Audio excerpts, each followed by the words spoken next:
Kinaoya, sa dami ng rounds, hindi ako narugi talaga doon sa sparring namin. Hindi ko nakaramdam ng rugi sa kanya. Pero kay Casimero kahapon, first time lang, narugi ako eh.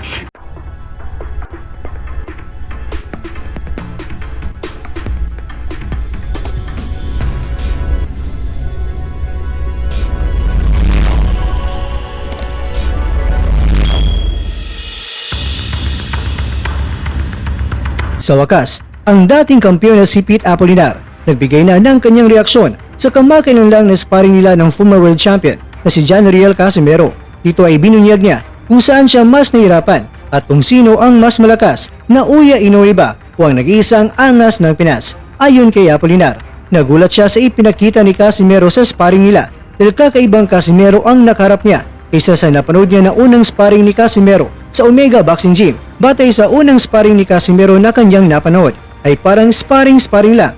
In short, medyo papetiks-petiks lang si Casimero.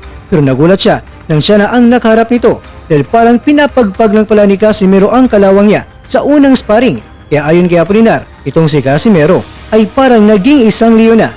Ibang Casimero at ibang kondisyon ang ipinamalas ni Casimero pag-apak pa lang sa ibabaw ng lona. At ayon kay Apolinar, taglay na ni Casimero ang kanyang killer instinct. Kaya para kay Apolinar, aasahan ng marami na maganda talaga ang matutungayan na bakbakan ng mga tao sa paparating na laban ni Casimero ngayong May 13 sa Okada Manila Hotel and Casino. At ayon pa kay Apolinar, iba talaga ang lakas na meron itong si Casimero. Tapos kapag umaatake pa ay unpredictable. Hindi mo mababasa talaga kung ano ang susunod na gagawin.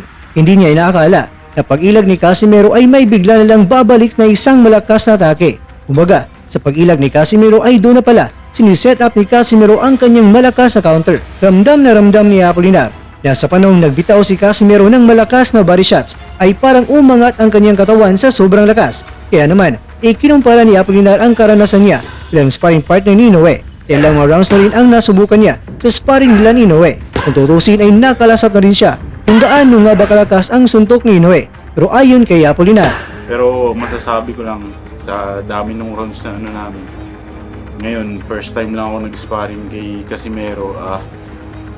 Kinaoya, sa dami ng rounds, hindi ako narugi talaga doon sa sparring namin. Hindi ko nakaramdam ng rugi sa kanya. Pero kay Casimero kahapon, first time lang, narugi ako eh.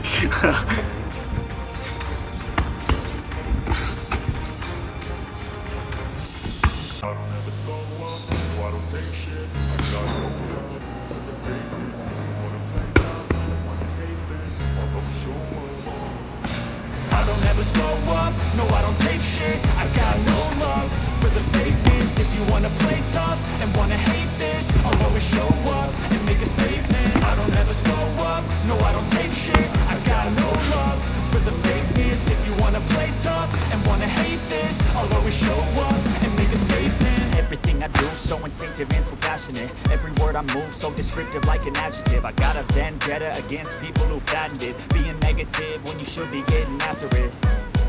I got facts over tracks, this and that. Spitting slow, speaking fast, I could roast, I could gas. Think I'm okay at last, but I don't know if that can erase all the past. And the pettiness, a reflection of the emptiness. Hilarious, you think you're worth my time, you're delirious. Mysterious, because you hide behind a fake exterior. Inferior, you know I'll always be a bit superior. Get off of me, this ain't no humble brag. I want you to hear words, you can say them back. I want you to feel free from the chains at last, and to believe in what you got, it was built to last, yeah. Now that I've been put through hell, I never got anyone's help. I had to do it all myself. I don't ever slow up, no I don't take shit. I got no love for the fakeness. If you wanna play tough and wanna hate this, I'll always show up and make a statement. I don't ever slow up, no I don't take shit. I got no love for the fakeness. If you wanna play tough and wanna hate this, I'll always show up and make a statement. Gonna learn the consequence of it. mga kakwento, hanggang dito na lang muna dahil mas maganda na mapanood niyo ang karugtong na isinawalat ni Apolinar patungkol sa sparring nila ni Casimero. Nasa description lang po mga kwento ang nasabing link ng interview at video courtesy po tayo mga kwento sa Omega Sports Promotions. At sa hindi pa po nakasubscribe ay mag-subscribe na po kayo para mas lalong updated tayo mga kakwento kung kamusta na nga ba ang mga mandirigmang Pilipino sa kanilang boxing gym.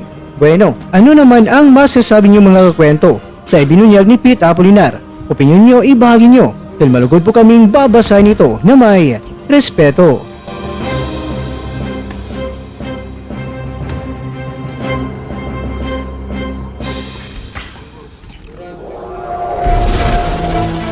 At dyan, nagtatapos ang ating kwento.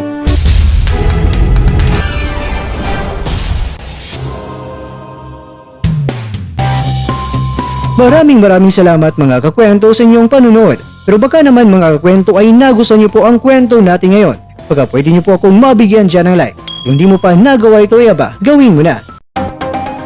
Yo, Cuadro Alas 3 time world champion. So guys, please subscribe. Kwentong di pa naikwento. So ano pa hinintay nyo? Mag-subscribe na. Let's go! Boom!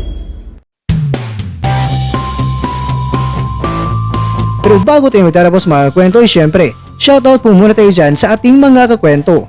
Kay kakwentong Gabriel Mayola, kay kakwentong Christopher Inshagen, kay kakwentong Healthy Living, at ikaw kakwentong nanonood ngayon, shoutout to you dyan. Bueno, hanggang dito lang po muna ang ating kwentuhan. At abangan niyo lang po ating susunod na video. At dito lang po yan sa isang channel na kung saan maaaring ito'y mga kwentong di pa na kwento sa inyo.